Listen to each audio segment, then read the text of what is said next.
One night, says Bruce, who was then speaking of an adventure in Makeshore, in Abyssinia, being very intent on observation, I heard something pass behind me towards the bed, but upon looking round could perceive nothing. Having finished what I was then about, I went out of my tent, resolving directly to return, which I immediately did, when I perceived large blue eyes glaring at me in the dark.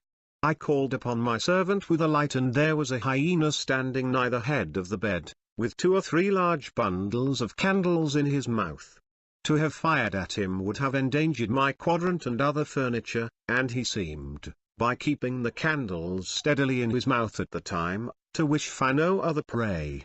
As his mouth was full and he had no claws to tear with, I was not afraid of him, therefore seizing a pike, I struck him as near the heart as I could judge.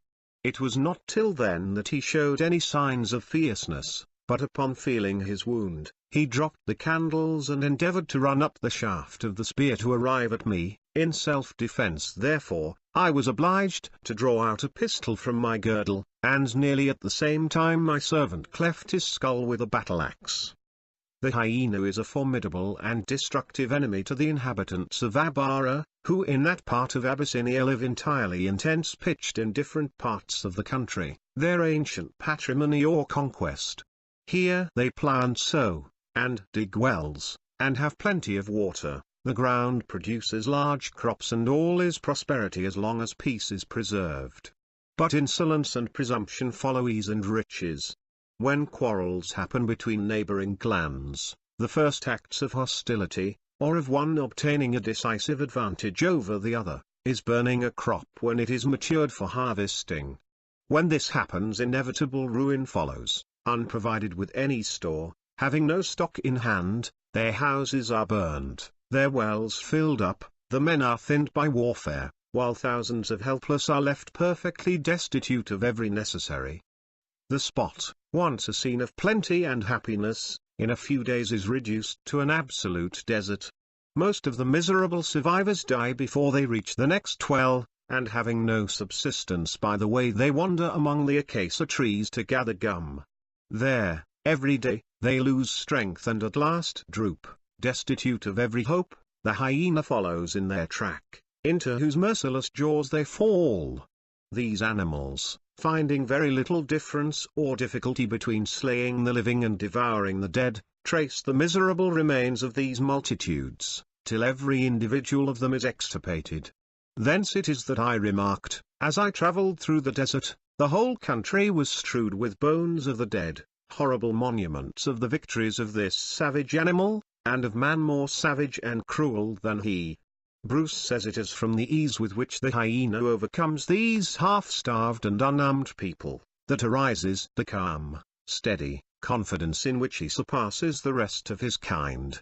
In Barbary, I have seen the Moors in daytime take this animal by the ears and pull him towards them without his attempting any resistance than that of drawing back, and the hunters, when his cave is large enough, take a torch in their hand and go straight to him, when, pretending to fascinate him by a senseless jargon of words which they repeat, they throw a blanket over him and haul him out. He seems to be senseless or stupid during the day, or at the appearance of strong light, unless when pursued by the hunters. Of the extraordinary peculiarity of time in feeding, Bruce says, I have locked up a goat, a kid, and a lamb with him all day, when he was fasting, and found them in the evening alive and unhurt.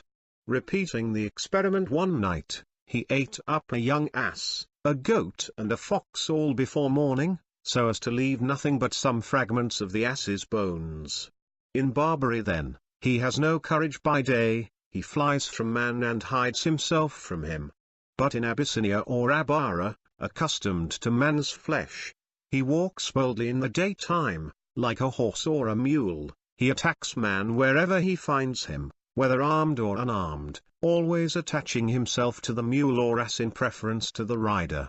I may safely say, I am within bounds, that I have fought him above 50 times hand to hand, with a lance or spear, when I had fallen unexpectedly upon him among the tent, or in defense of my servants and beasts.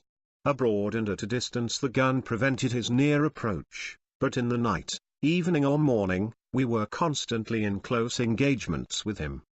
The Abbara hyena, then, draws his courage from his frequent victory over man in these parts. Whether to this food is attributable his superior size may be a question of doubt. I have often hinted, in the course of my travels, at the liking he has for mules and asses, but there is another passion for which he is still more remarkable, that is, his liking for dog's flesh, or as it is commonly expressed, his aversion to dogs.